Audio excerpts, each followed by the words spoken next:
नमस्कार, UP special में आपका स्वागत है। आपके साथ मैं हूं बबीता। बड़ी खबर आ रही है, कांग्रेस को आज मिलेगा नया राष्ट्रीय अध्यक्ष को। तो कांग्रेस को आज अपना नया राष्ट्रीय अध्यक्ष मिल जाएगा। कुछ ही देर में नाम का ऐलान भी कर दिया जाएगा। तो वहीं मल्लिकार्जुन खड़गे और शशि थरूर के बीच में सीधा मुकाबला है। तो अब कुछ ही देर में जो है अध्यक्ष के नाम का ऐलान कर दिया जाएगा। तो 24 साल बाद गांधी परिवार से बाहर का नेता ये कमान संभालने वाला है। इससे पहले 1998 में सीताराम केसरी गैर गांधी अध्यक्ष रहे थे। तो एआईसीसी मुख्यालय में वोटों की गिनती जारी है और कुछ ही समय बाद जो है कांग्रेस के राष्ट्रीय अध्यक्ष का नाम का ऐलान कर दिया जाएगा, नाम की घोषणा कर दी जाएगी। तो कांग्रेस को के 137 साल के इतिहास में अध्यक्ष पद के लिए छठी बार ये चुनाव किया जा रहा है।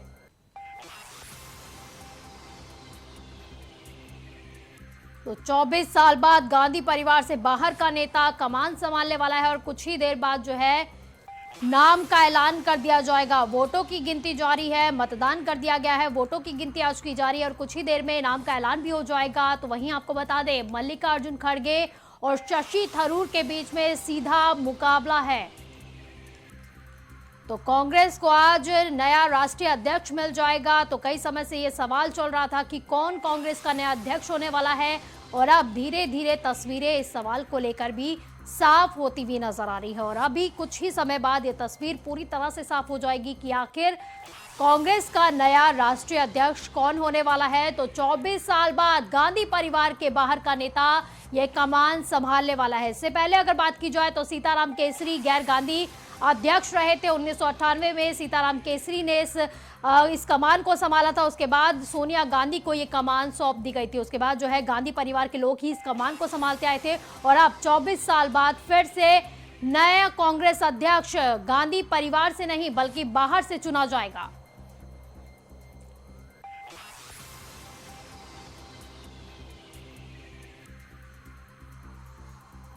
तो इसी पर ज्यादा जानकारी के लिए नितिन हमारे साथ जुड़ रहे हैं। तो नितिन, आज कांग्रेस का नया अध्यक्ष चुन लिया जाएगा, कुछ ही देर में ऐलान भी हो जाएगा, क्योंकि काफी समय से ये सवाल बना हुआ था और तस्वीरें भी धीरे धीरे साफ हो रही थी और कुछ ही देर में पूरी तरह से तस्वीर साफ हो जाएगी। नितिन जी देखिए, बिल्कुल कांग्रेस के जो राष्ट्रीय अध्यक्ष है उसको पहली बार तो जो है आपकी बात जो है 24 साल बाद ऐसा हो रहा है जो गांधी परिवार से जो है अलग नया राष्ट्रीय अध्यक्ष बनाया जाएगा। तो उसी को देखते हुए अभी कुछ ही देर में जो तस्वीरें हैं वो सामने आ जाएंगी। आखिरकार कौन सा राष्ट्रीय अध्यक्ष बनेगा उसी को देखते हुए यहाँ पर गांधी परिवार से पहली बार ऐसा हो रहा है जिस तरीके से गांधी परिवार के अंदर राष्ट्रीय अध्यक्ष का जो पद रहता था कांग्रेस का कि गांधी परिवार के अलग कहीं नहीं जाएगा। तो उसको देखते हुए अब की बार गांधी परिवार ने जो है पूरी तरीके से ये निर्णय उठाया था कि अब की बार गांधी परिवार में राष्ट्रीय अध्यक्ष नहीं बनेगा। तो उसी को देखते हुए अभी कुछ ही देरों में जो है राष्ट्रीय अध्यक्ष की जो घोषणा है वो कुछ देरों में यहाँ पर हो जाएगी। तो नितिन, वोटों की गिनती जारी है लेकिन चर्चाएं पहले से शुरू हो जाती है। किसका नाम वैसे देखा जा रहा है, आगे चल रहा है? जी देखिए, बिल्कुल अभी फिलहाल जो है वोटों की जो चर्चा है, जो गिनती है वो शुरू हो चुकी है। उसमें जो है पहले से काफी जो है देखने को जो की जाए तो उसमें जो काफी नाम इसमें ऐसे सामने आ रहे हैं जो कि जो है सबसे पहले जो आपको बता दें जिस तरीके से गांधी परिवार से अब की बार जो नाम है वो सामने जो आ रहा है। तो उसी को देखते हुए यहाँ पर तमाम यहाँ के जो कांग्रेस के अध्यक्ष हैं उसमें कहीं ना कहीं जिस तरीके से राष्ट्रीय अध्यक्ष की जो घोषणा है वो कुछ देर में यहाँ पर की जाएगी। जी नितिन, तो कितने समय बाद जो है ये नाम की घोषणा कर दी जाएगी? जी देखिए, बिल्कुल अभी जो है वोटों की जो गिनती है वो चालू है। उसी को देखते हुए गांधी अभी कुछ ही देरों में जो है दोपहर तक जो है 1 से 1:30 बजे के 2 बजे तक के आसपास में जो है राष्ट्रीय अध्यक्ष का नाम जो है घोषणा हो जाएगी। लेकिन अभी जो गिनतियां वो चालू है। अभी फिलहाल तमाम जो लोग वहाँ खड़े थे राष्ट्रीय अध्यक्ष के पद के लिए तो उसको देखते हुए यहाँ पर जो गिनतियां हैं वो चल रही है अभी। लेकिन नितिन, क्योंकि चर्चाएं चलती रहती है, वैसे किसका नाम आगे आ रहा है कि किसके नाम पर ज्यादा वोट डाले गए, क्योंकि चर्चाएं पहले से शुरू हो जाती है। अभी कौन आगे चल रहा है फिलहाल के लिए अगर देखा जाए तो? देखिए, बिल्कुल अभी जो बात की जाए क्योंकि जिस तरीके से जो दो नाम सामने थे तो उसमें जो है कहीं ना कहीं जैसे पिछली बार की तरीके जैसे गांधी परिवार के अंदर जो है नाम जो सामने आ रहे थे पहले अशोक गहलोत थे, लेकिन अशोक गहलोत के बाद अब की बार जो अलग हुआ है उसको देखते हुए यहाँ पर जो 2 नाम है वो अभी फिलहाल किसी का भी जो सामने नहीं आ रहा। लेकिन जो वोटिंग की गिनती है वो कहें जो है अभी सही चल रही है। तो उसी को देखते हुए अभी यहाँ पर जो गिनती चल रही है। चलिए, बहुत बहुत शुक्रिया आपका इन तमाम जानकारी के लिए। तो कुछ ही देर में कांग्रेस के राष्ट्रीय अध्यक्ष का नाम घोषित कर दिया जाएगा। तो वहीं बता दें, अकबर रोड के जो कांग्रेस का मुख्यालय है वहां से नाम की घोषणा की जाएगी तो वोटों की गिनती लगातार जारी है और कुछ ही देर बाद ये तस्वीर साफ हो जाएगी कि आखिर कांग्रेस का नया राष्ट्रीय अध्यक्ष कौन होने वाला है।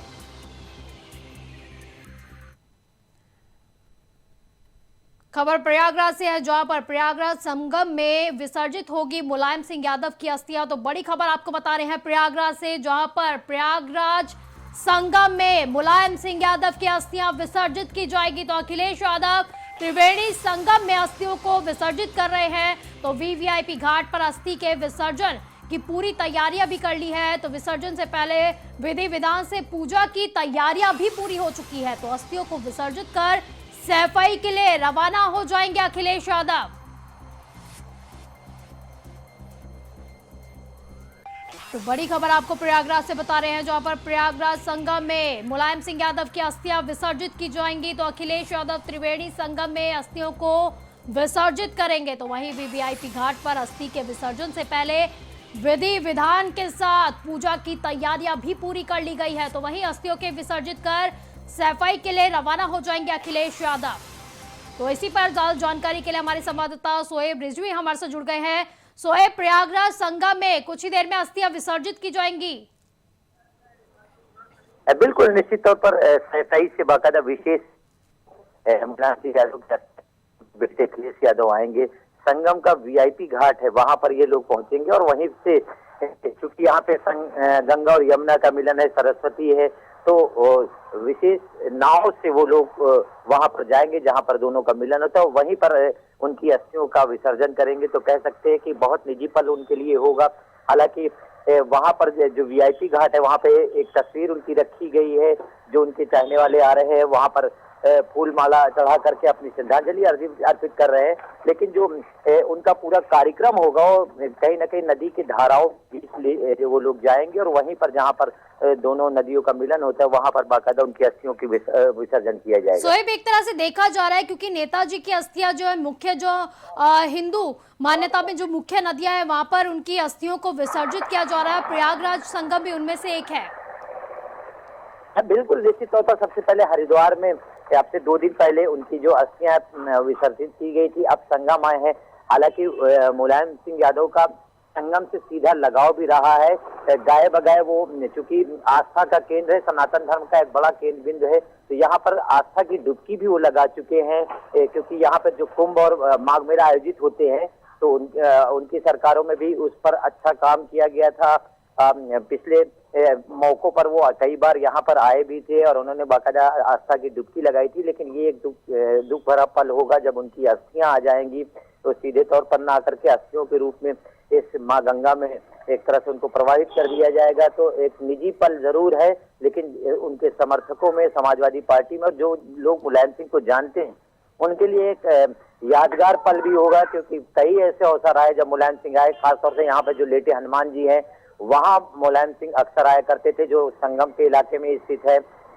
जो नरेंद्र गिरी थे जिनकी पिछले दिनों रहस्यमय तरीके से मौत हुई थी, उनके साथ उनके रिश्ते बहुत अच्छे थे। तो धार्मिक पॉइंट ऑफ व्यू से भी देखा जाए तो मुलायम सिंह अक्सर संगम इलाके में आते रहे हैं जब भी उन्हें मौका मिला है।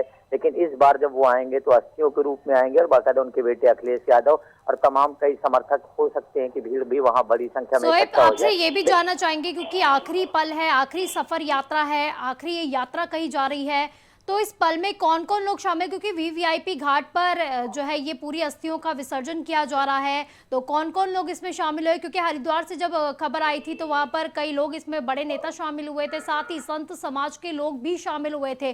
तो क्या प्रयागराज में भी कई संत इसमें शामिल होने वाले हैं?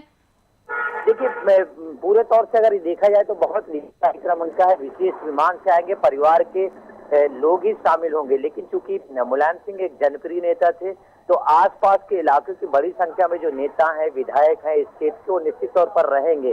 तो कह सकते हैं कि इस पूरे इलाके की, इस पूरे जो इलाके के विधायक हों, जनप्रतिनिधि हों, कार्यकर्ता हों, पदाधिकारी हों, वो जरूर रहेंगे। चूंकि संगम नगरी, वहां पर जो साधु संत हैं जो वहां पर मौजूद रहेंगे, जो लोग ये क्रिया करवाएंगे वो मौजूद रहेंगे।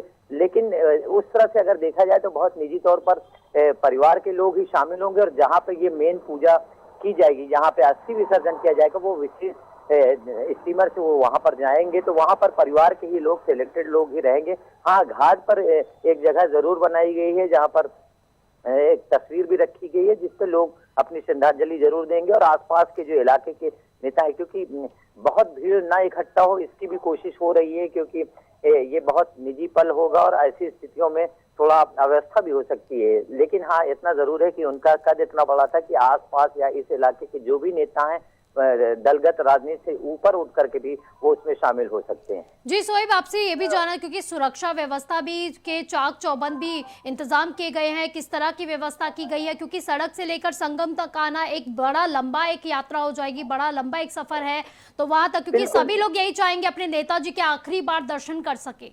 बिल्कुल, निश्चित तौर पर वो विशेष विमान से एयरपोर्ट आएंगे और एयरपोर्ट से सीधे वीआईपी घाट पहुंचेंगे। इस बीच में किसी तरह का इस तरह का कोई कार्यक्रम फिलहाल अभी नहीं बना है।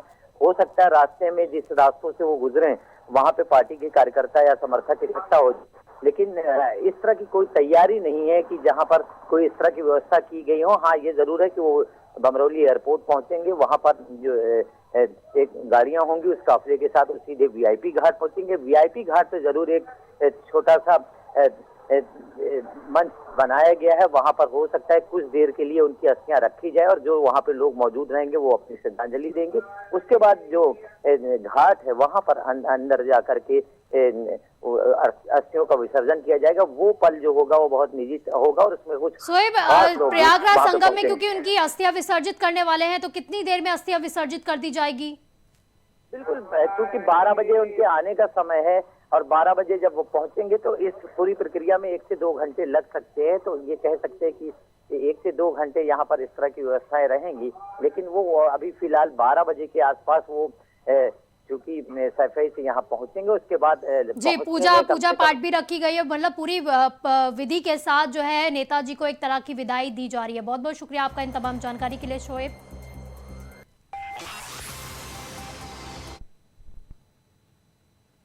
खबर देवरिया से है, जहां पर देवरिया दौरे पर डिप्टी सीएम ब्रजेश पाठक है। तो देवरिया दौरे पर डिप्टी सीएम है आज ब्रजेश पाठक।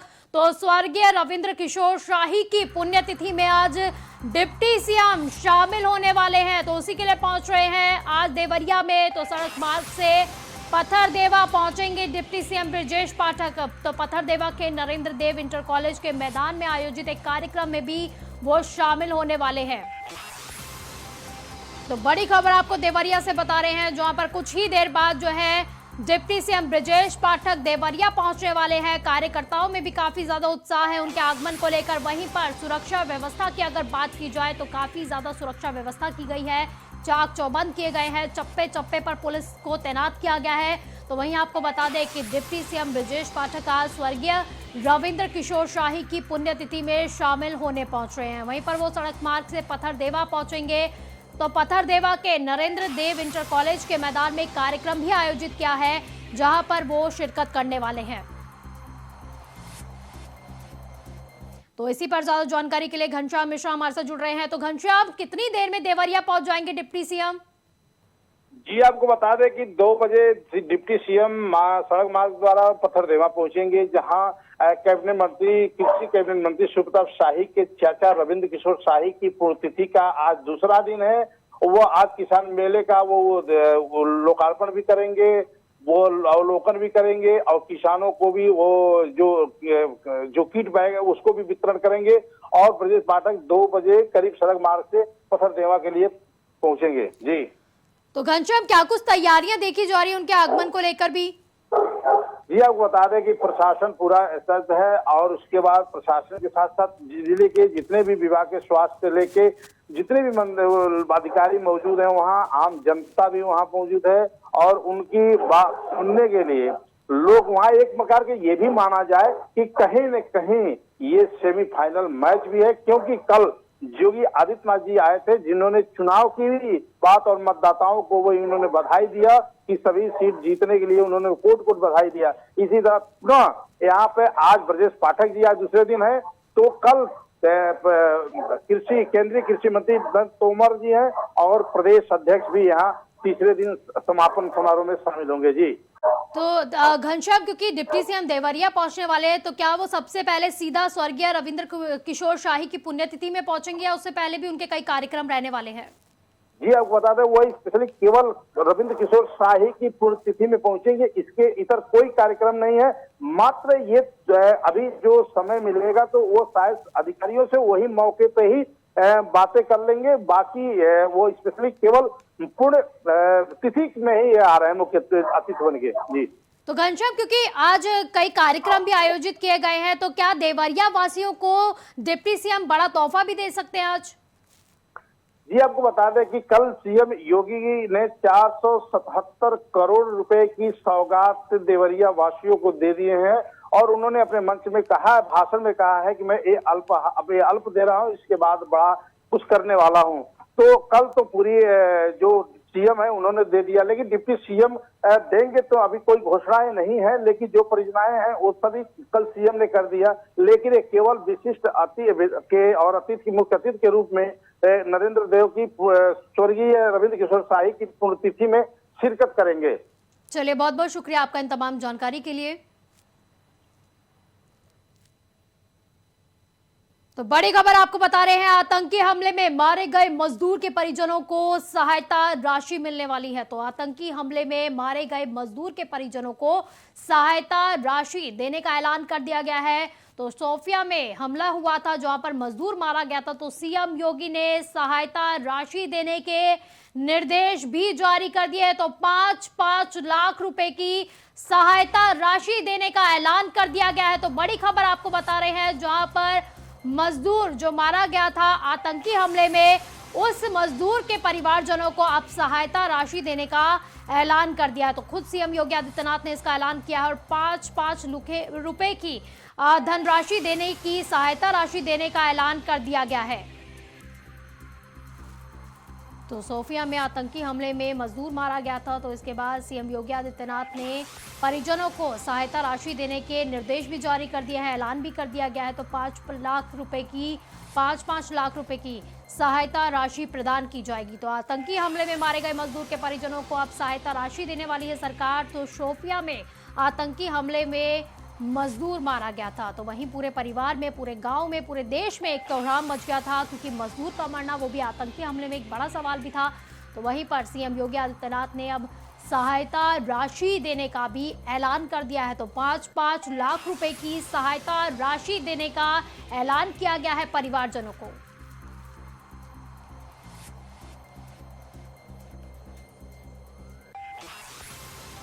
हालांकि ये राशि किसी के जख्मों को भरने के लिए काफी नहीं है, लेकिन आतंकी हमले में मारे गए मजदूर के परिजनों को एक सहायता देने के लिए सीएम योगी आदित्यनाथ ने इस राशि का ऐलान किया है।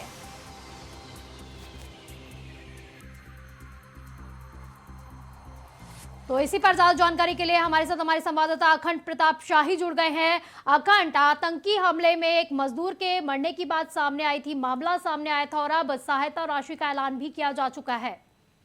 जी बिल्कुल, ये दोनों ही कन्नौज के निवासी हैं और कन्नौज में मनीष और रामसागर ये दोनों मजदूरी करते थे, मजदूरी का काम करते थे, कश्मीर गए हुए थे, जहां शोपियां में जो आतंकी हमला हुआ उसमें इन दोनों की मौत हो गई थी। और कल इनके परिजनों को ढांढस बंधाने के लिए खुद जो समाज कल्याण मंत्री हैं असीम अरुण वो खुद पहुंचे हुए थे, सुब्रत पाठक पहुंचे हुए थे जो कि सांसद हैं, ये तमाम लोग पहुंचे हुए थे। और उसी समय एक ढांढस बताते हुए यह जरूर कहा गया था कि मुआवजा दिलाया जाएगा। और मुआवजे की बात जब आज मुख्यमंत्री के संज्ञान में ये बात आई तो उसके बाद मुख्यमंत्री ने 5-5 लाख दोनों ही के परिवारों को मुआवजा राशि या सहायता राशि देने की बात कही है और मुख्यमंत्री की तरफ से यह घोषणा कर दी गई है। जी, लेकिन अखंड, इसी बीच में एक सवाल भी रह जाता है कि क्या सिर्फ मुआवजा राशि देना काफी होगा, क्योंकि लगातार टारगेट किलिंग के ये मामले सामने आ रहे हैं। लगातार वहां पर कश्मीर में जो भी लोग जा रहे हैं उन्हें टारगेट किया जा रहा है, हिंदू लोगों को जानबूझकर टारगेट किया जा रहा है। लेकिन कहीं ना कहीं ये सवाल उन एजेंसियों पर भी खड़े हो जाते हैं जो अभी तक इन आतंकियों का पता नहीं लगा पा रही है, क्योंकि टारगेट किलिंग के लगातार मामले सामने आ रहे हैं। देखिए, ये टारगेट किलिंग का जो मसला चल रहा है, निश्चित तौर पर इस पे एजेंसियां अपना काम कर रही हैं, और लेकिन फिर भी कुछ घटनाएं हो जाती हैं जिसके बाद तमाम एनकाउंटर्स होते हैं, तमाम जो आतंकी हैं उनकी छानबीन होती है, ऐसे टारगेट किलिंग करने वाले जो वहाँ स्थानीय लोग हैं जिनकी वजह से मदद मिलती है उनकी भी तलाश होती है, और तमाम चीजें एजेंसियां अपने अपने तरीके से काम कर रही हैं। ये मसला चूंकि केंद्रीय गृह मंत्रालय के अधीन भी है, तो जाहिर सी बात है ये सारी चीजें उत्तर प्रदेश सरकार इसमें अपना कोई बयान नहीं दे सकती, तो इसलिए सरकारी तौर पे इसका कोई बयान, इस पे कोई ऐसी चीज दुख प्रकट किया जा सकता है, अपील की जा सकती है, लेकिन इसमें अगर सीधे तौर पे कोई आरोप लगाने की स्थिति आएगी तो वो शायद सरकारें नहीं कर सकती। हाँ, ये जरूर है कि एजेंसीज अपनी तरीके से काम करती हैं। एजेंसीज से जो यूपी से जो कोऑर्डिनेशन होता है उस कोऑर्डिनेशन की बात जरूर दोनों ही राज्यों के बीच में देखने को मिलता है, उस पर आपस में बातचीत जरूर होती है। और चूंकि ये पूरी तरह से केंद्रीय गृह मंत्रालय के अधीन का मामला है, तो ऐसे में इसे अगर उत्तर प्रदेश सरकार के हवाले से कुछ कहा जाए तो ये शायद बेमानी होगी। चलिए, बहुत बहुत शुक्रिया आपका इन तमाम जानकारी के लिए।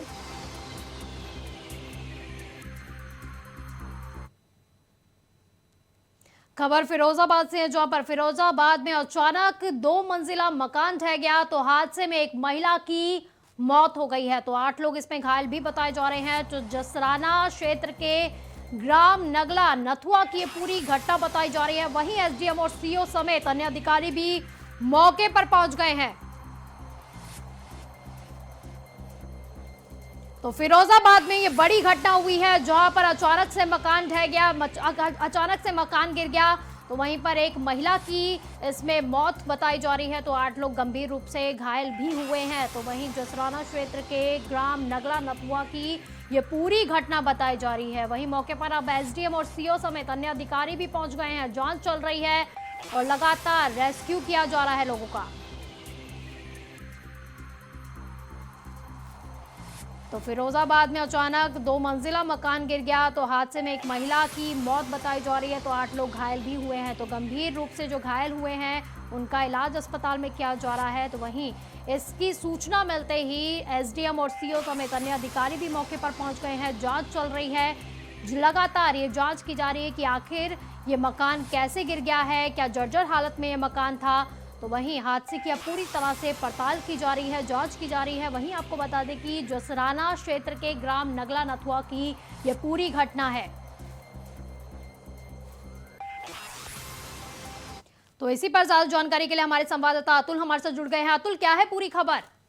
जी, मैं आपको बता दूं, ये फिरोजाबाद के थाना जसराना क्षेत्र के गांव नथुआ का मामला है, जहां एक 2 मंजिला मकान था, क्योंकि काफी पुराना बना हुआ था। पुराना मकान होने की वजह से बीच में जो बारिश हुई है उसकी वजह से मकान जर्जर हो गया था, और जर्जर होने की वजह से अचानक देर रात्रि में ये मकान गिर गया, और गिरने की वजह से इसमें लगभग 8 लोग घायल हो गए, जिसमें एक महिला की हालत गंभीर थी, जिसको अस्पताल भर्ती करा दिया गया था, उसकी मौत भी हो गई है। जी, तो क्या कहा जाए, और भी लोगों के मलबे में दबने की आशंका बताई जा रही है? जी बिल्कुल, साफ तौर पे कह सकते हैं पूरे कई लोग इसमें दबे हुए थे। मौके पर एसडीएम जसराना और सीओ और सारा प्रशासन पहुंच गया था, और सभी को निकाल लिया गया है और सभी को भर्ती करा दिया गया है। लगभग 8 लोग इसमें घायल हैं, जिनका इलाज जिला अस्पताल में चल रहा है। तो जिस महिला की मौत हुई है, क्या ये उसी महिला का घर था?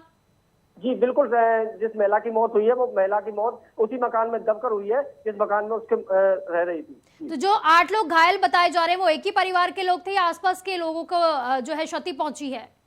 जी, एक ही परिवार के लोग थे, घर में मकान में रह रहे थे, और काफी पुराना मकान था, क्योंकि काफी लंबे पुराने समय से बना हुआ था। तो अचानक मकान गिरने की वजह से सभी लोग दब गए, और दबने की वजह से 8 लोग इसमें घायल है और एक महिला की मौत हो गई। चलिए, बहुत बहुत शुक्रिया आपका इन तमाम जानकारी के लिए। यूपी स्पेशल में फिलहाल के लिए बस इतना ही। आप देखते रहिए इंडिया वॉइस। नमस्कार।